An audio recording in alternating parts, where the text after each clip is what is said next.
सुरुमा चाहिँ यो भिडियो हेरौँ अनि हामी फनी कमेन्ट पढ्नुपर्छ है।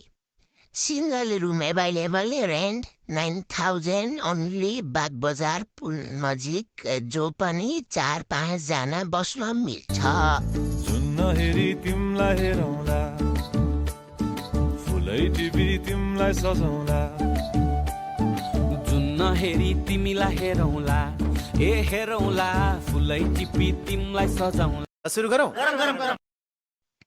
इन्ट्रेस्टेड बेड आफै किन्नु पर्छ कि त्यही बस्ने भूतहरूले सेल गर्छन्?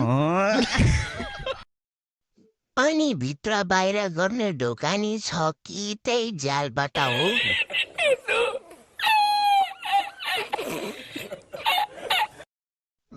किडन्याप गरेर मान्छे राख्न मिल्छ कि मिल्दैन? I am sorry, Babu. आन्दोलनमा आगो लागेको यही गरौँ।